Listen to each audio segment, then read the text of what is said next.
hari igihe umuntu akora biriya ukagira ngo hari ahakujugunye kandi akaba akujugunye mu gisubizo cyawe. Amen. Yaramurebaga akavanga sura ni muntu ki, ariko kubera Imana yari yaramuvuzeho, nyamara Imana yakuvuze utaravuka, nyamara Imana yakuvuze ukiri urusoro mu nda ya mama wawe. Hari icyo Imana yaguteguriye, hari umugambi mwiza Imana yaguteguriye abantu batazi. Hari umugambi Imana yaguteguriye, bakuroga batakuroga, hari umugambi Yesu yaguteguriye, bakuzirika mu misozi itandukanye, hari umugambi Yesu yaguteguriye. Turabakiriye bakunzi bacu basanzwe badukurikirana kuri TV yacu yitwa Umugore w'Inkuba. Imana ibaha umugisha. Abasanzwe badukurikirana rwose mudusheringa ku bitekerezo, turabasuhuje. Abari muri iki gihugu, bari hanze yacyo, abari mu Burundi, abari mu Bugande, abari Canada, abari muri Amerika, Imana y'amahoro ibampera umugisha. Turabasuhuje bakunzi bacu bari mu Bufaransa, tutibagiwe n'abari muri Norvège. Imana ibaha umugisha, turabashuje kandi turabakunda cyane. Dufite umutumirwa imbere yacu, reka bibwire abasuhuza abasengera. Imana ni umuhanuzi Imana ihagurukije, ni umukozi w'Imana pe, usize amavuta y'Imana. Turakwakiriye. Murakoze cyane. Imana ibamere umugisha mwinshi. Amen. Kandi ndabakunda. Yego. Mpamvu mvuze ko mbakunda, kuntumira ni iby'igiciro gikomeye. Nahamye kera numva ko twakorana umurimo w'Imana, kuko umurimo w'Imana niko kazi nkora. Yego. Njya mbwira abantu ngo njye nkunda Imana n'abantu bayo, kuko udakunze Imana ntabwo wakunda abantu. Ntabwo uzakunda Imana utareba Imana iri mu ishusho yande yacu n'umuntu. Ubwo rero mpamvu njya mbwira abantu ngo njye ako kantu ahantu hose uzateranira kuri YouTube, ku macano yose, kuko nkunda kuyakora ivuga butumwa, mbabwira ko nkunda Imana n'abantu bayo. Imana itugirire neza cyane. Reka rero ariko kambaze mbibwire, nitwaho Banege Solange. Amen. Ndi umumama. Murabibona ko ndi umumama. Sinavuga ngo ndi umukobwa w'inshuti z'Imana, ndi umumama kandi Imana ibamere umugisha cyane. Reka dusenge. Mana Data twese mwiza, uri Imana ifite imbaraga, uri Imana ikomeye, uri rubasha. Rerebota yasiri, uri Imana idukunda, uri Imana itwitaho ku manywa na nijoro. Nongeye kugushima Uwiteka, ndagushimye nyaguhora ku ngoma, ndagushimiye kuri uyu mwanya mwiza wewe watwicaje imbere y'amaso yawe. Hari abageze ahacecekewe, hari abagiye mu nzira bakora impanuka. Rerebota ya mambo, hari abavuye mu mubiri kubw'uburwayi butandukanye, ariko twebwe aho Yesu waturinze ni wamamare, warinze bene data, wababereye Imana, babandi badukurikirana, babandi bumva ibyo tuvugira aha hantu. Imana ishimwe cyane. Haleluya, haleluya.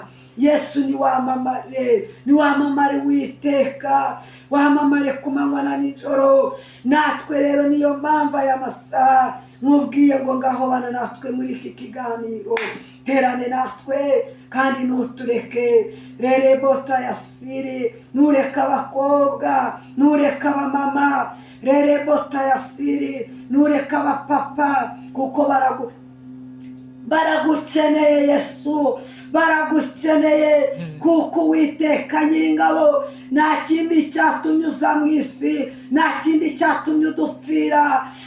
Amina, amina. Nicyo ngicyo ni twebwe. Niyo mpamvu rero tukubwiye ngo rengera ubwoko bwawe, niyo mpamvu nkubwiye ngo tabara ubwoko bwawe kandi ububere maso cyane. Urakoze nyir'icyubahiro, urakoze nyir'ibihe, dore ko byose njya mbisaba n'izina ryawe Kristo. Amen, amen. Yesu abagirire neza cyane kandi Imana ibiteho. Ariko ndi gusenga Imana, nagiye mbwirwa ngo wirira ngo kandi witaka hari ubutabazi bw'Imana. Imana ishimwe. Nyamara nubwo uri kurira ariko hari ubutabazi bw'iki? Hari ubutabazi bw'Imana. Haleluya. Nubwo ubona intambara zikugose hari ubutabazi bw'Imana. Nubwo urarurira hari ubutabazi bw'Imana. Nubwo ucuruza n'ibyebere hari ubutabazi bw'Imana. Imana ishimwe. Nubwo ugenda mu nzira uvuga ngo ese bimeze bite, ariko nje kukubwira ngo hari ubutabazi bw'Imana. Ntihagire ikiguca intege, ntihagire ikigusubiza inyuma. Amina. Wumve ko hari ubutabazi bw'Imana. Bakuvuga batakuvuga, hari ubutabazi bw'Imana. Imana ishimwe. Ngenda mbwira abantu ngo se bajya kukuvuga, hari Imana yararangije kukuvugaho. Imana yakuvuzeho, ibyo byose bari ubusa imbere y'Imana. Imana itugirire neza cyane, Imana itwiteho. Ujye kubwira ngo humura, hari ubutabazi bwande, hari ubutabazi bw'Imana. Nubwo ubona bikomeye, nubwo ubona bicitse, ariko hari ubutabazi bw'Imana. Imana ishimwe cyane. Hari ubutabazi bw'Imana. Nakubwiye ngo wararurira, ariko bwaca mu gitondo impundu zikavuga. Bakumanikira bamanitse amatangazo mu kazi ukoramo, ariko Imana ije kumanura amatangazo. Haleluya. Imana ishimwe cyane. Bamanitse amatangazo mu baturanyi, ariko Imana ije kumanura ya matangazo ya yandi bakumanikiye. Imana ikugirire neza cyane. Baguteye amabuye, Yesu we yararangije kugutera ameza. Imana ishimwe cyane. Yo ana barayaguteye, ariko Yesu we yararangije gutera yiwe. Yesu yararangije gutera urushundura ku buzima bwawe. Nimba Yesu yarateye urushundura ku buzima bwawe, abantu ni bantu ki? Umuntu ni muntu ki? Ni umuntu afite inyama n'amaraso, ntabwo ari Imana. Ariko Imana yo yarangije kukuvuga kandi gufiteho umugambi mwiza. Bakuvuga batakuvuga, Yesu agufiteho umugambi mwiza. Bakureba bakakuninira, bakakuzamurira amazuru, ariko hari imbaraga z'Imana ziri ku buzima bwawe ugendana nazo ku manywa na nijoro. Kandi iyo Mana yawe ntabwo bayizi, bazi Imana yabo. Haleluya. Nyabwira abantu ngo bazi Imana yabo, ariko ntabwo bazi Imana wowe ukorera. Imana ishimwe cyane. Ashobora kuba afite Imana yakorera, nawe ufite iyawe ukorera, ariko ngenda bizi ko Imana dufite ari imwe, ariko uko tuzitereta ntabwo ari kimwe. Imana ishimwe. Ntabwo uko twese dusenga, ntabwo dusenga kimwe. Ushobora kuba usenga rimwe mu ijoro, ngewe ngasenga gatatu. Ushobora kwiyiriza rimwe, ngewe nkiyiriza kabiri. Ese urumva twaba dusenze kimwe? Ngewe mfite isengesho riruta iryo ufite. Niyo mpamvu rero Yesu ariyo mpamvu aguha imbaraga, cyangwa njye akampa imbaraga. Za mbaraga wowe wakoreshaga, bya bindi wakoreshaga mu kanwa kawe urogesha bene so, za mbaraga njyewe mfite ziraza zibitesha agaciro. Mumvugire ngo Imana ishimwe cyane. Yo, dufite umugabo w'intwari. Dufite umugabo ukomeye. Uwo mugabo namubonye kuri Mose, cya gihe amuha inkoni y'ubutwari. Hari inkoni Imana yaduhaye yo kunesha abadayimoni. Hari inkoni Yesu yaduhaye yo kurwanya ibiturwanya. Hari inkoni Yesu yaduhaye. Ndumva afashijwe. Haleluya. Amen. Ndumva afashijwe. Nibutse igihe Faraho areba Mose, yarangiza akamureba, yaramurebaga akavangwa sura ni muntu ki. Ariko kubera Imana yari yaramuvuzeho, nyamara Imana yakuvuzeho utaravuka, nyamara Imana yakuvuzeho ukiri urusoro mu nda ya mama wawe. hari icyo Imana yaguteguriye, hari umugambi mwiza Imana yaguteguriye abantu batazi. Hari umugambi Imana yaguteguriye, bakuroga batakuroga, hari umugambi Yesu yaguteguriye, bakuzirika mu misozi itandukanye, hari umugambi Yesu yaguteguriye, bakuzirika mu bibaya bitandukanye, bakuzamukira umusozi, ariko hari umugambi Yesu yakuvuzeho bo bataravuga. Imana ishimwe cyane, kuko namenye yuko nta kindi kiduheza ku musozi, duhezwaho namwe mwabahanuzi mwe, duhezwaho namwe mwabakozi b'Imana mwe, ntabwo nareka kutabavuga. Ariko nyamara Yesu araje, kandi aje guca urubanza rutabera. Yesu aje guca urubanza rutabera. Ni Imana itabeshya, ni Imana ivuga bikaba, yategeka bigakomera. Wibuke, nuzirika ibya mwene so, nawe uzaba uri kuzirika ibyawe.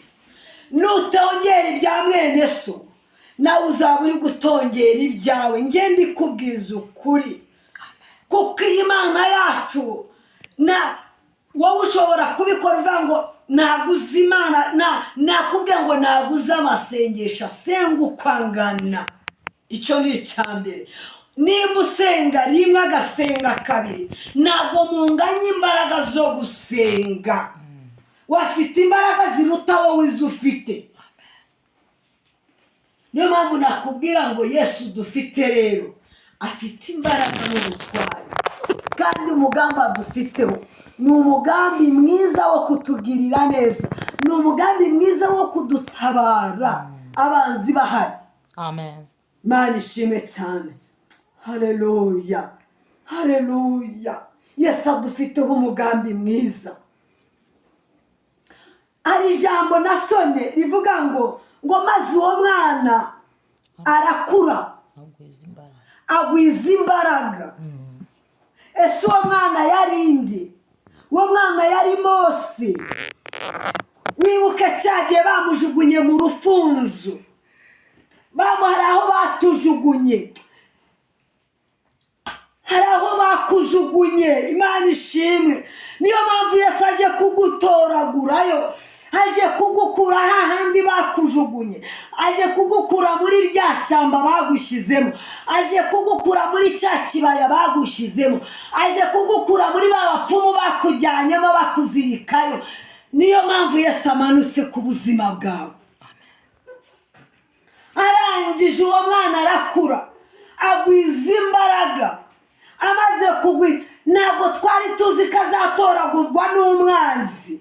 Yari umwana w'umwanzi. Haleluya. Hari igihe ibintu bikugeraho, ntabwo bikugera, hari igihe bikugeraho wenda byari mu mugambi w'Imana kugira ngo ubutabazi bwawe buboneke. Imana ishimwe cyane. Amen.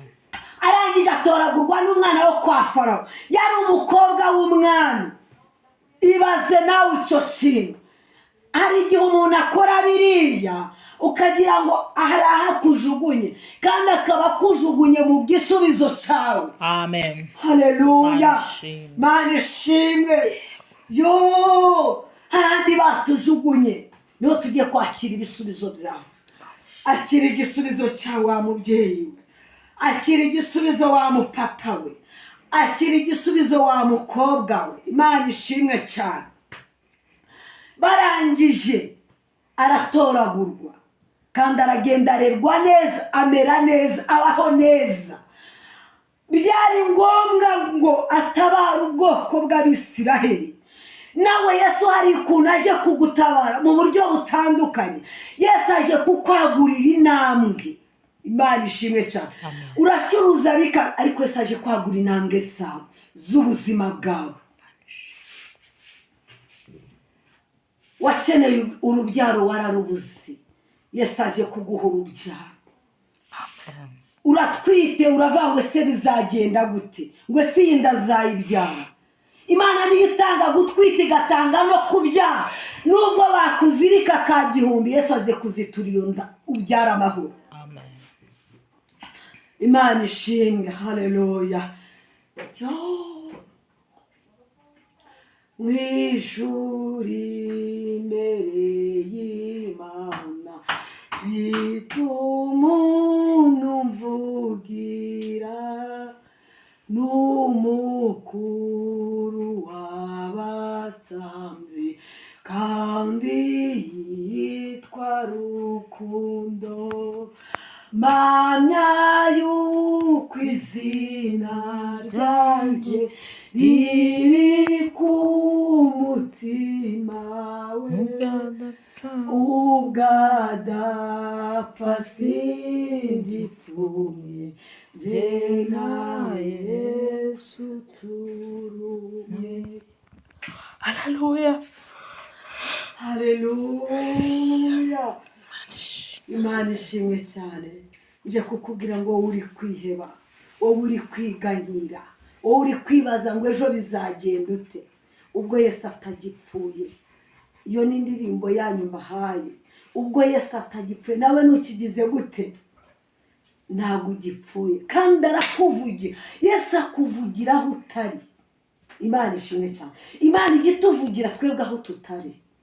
Imana igidutemberera, ikadutemberera mu banzi bacu, ikagenda ikahagera batabishaka babishaka. Imana ariko iradutemberera. Imana itugirire neza. Tugiye gusenga n'Imana, tubwire Imana ngo hari ibyanjye baziritse. Kabiri, hari aho bakujugunye, Imana ije kugutoragura. Haleluya. Imana ishimwe cyane. Hari aho bakujugunye, Imana ije kugutoragura. Haleluya. Hari aho bakuzirikiye, Imana igiye kukuziturira, kandi Imana ikaruhura ibyawe, ibintu byose bikagenda neza. Reka dusenge Imana.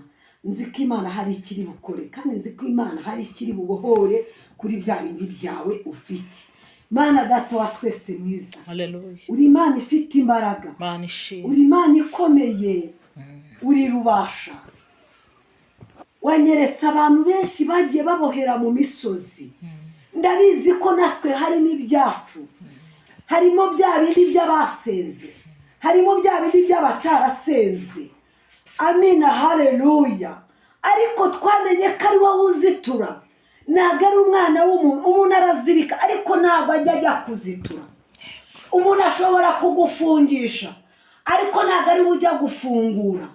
Ni wowe Yesu, ni wowe twamenye, kuko uri Imana ivuga bikaba, yanategeka rerebota yasiri bigakomera.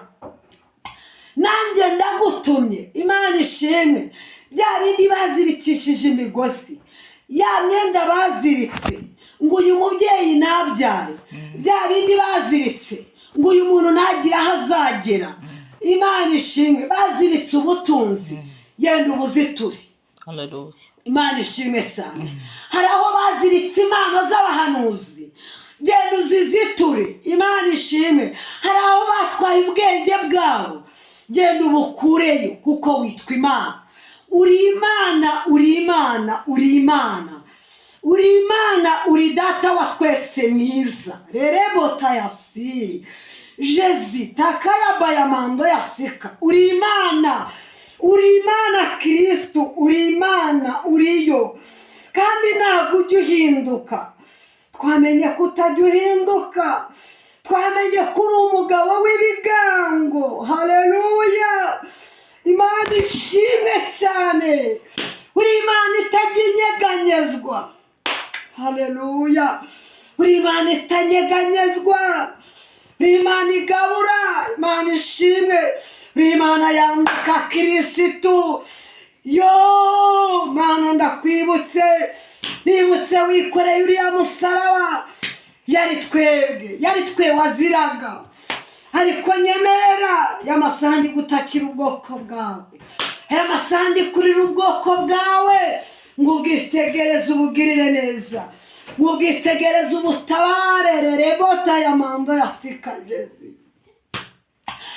Yo namenye ko ari ugomba kwikorera imitwaro yacu. Niko ijambo ryawe ryatubwiye ngo yemwe abarushe n'abaremerewe, ngo nimusange ndabaruhura. rindi rikatubwira ngo nimunyikoreze. Imana ishimwe, Imana ishimwe. ngo nimutwikoreze imitwaro. Yo, nanjye hari imitwaro nkuzaniye, imitwaro itandukanye, imitwaro iruhije abahisi n'abagenzi. ngaho rengera ubwoko bwawe kandi ubutabare kuko witwa Imana. Rerebo tayamando yasika Jezi, uri Imana itabara. Ndumva utabaye Kristo, ndumva utabaye. Nubwo abantu bahagaritse imitima, ariko Yesu arababwiye ngo abanjye ndabazi. Rerebo tayasiri, arababwiye ngo ndabazi kandi ndabasobanukiwe neza. arababwira ngo abonzi ntabwo muzigera musonza, nubwo hagiye kuba inzara ikomeye, ariko uwanjye ntabwo azasonza. ngo nzamugaburira kuko ndi Uwiteka Nyiringabo. Rerebo tayasiri arabwira ngo mwihagarike imitima, ngo ahubwo nimwongere amasengesho, musenge munabazi, mbabwire icyo ngomba kubereka, icyo gukora kuko ndi Uwiteka Nyiringabo. arabwira ngo nibiki munihishijwe n'iki, nimusenge munyereke byose ku murongo, nanjye hari icyo ngomba gukora kuko ndi Uwiteka. ndi Imana yiteguye kubarengera no kubatabara. ni Imana ikwiye kubakuraho igisuzuguriro abanzi babashyizeho. ndi Imana ije kubazitura aho babazirikiye. Imana ishimwe. hahandi baziritse akazi kanyu, hahandi babazirikiye, aho nje kuhazitura kuko ndi Uwiteka Nyiringabo. arabwira ngo nimutuze imitima, ati ndi Imana nyiricyubahiro, Imana nyiribihe. yavuganaga namwe ayo magambo. Shalom, shalom. Imana iguha umugisha, mbaraga n'amavuta mutumishi. hanyuma hari umuntu wakwifuza gusengana nawe, hari n'uwaba akubonye bwa mbere akavuga turiya mubyeyi, watambutsa nimero. Nimero yanjye ni 0797872007. ndayikoresha haba kuri WhatsApp cyangwa guhamagarwa. Yego. Imana iguha umugisha.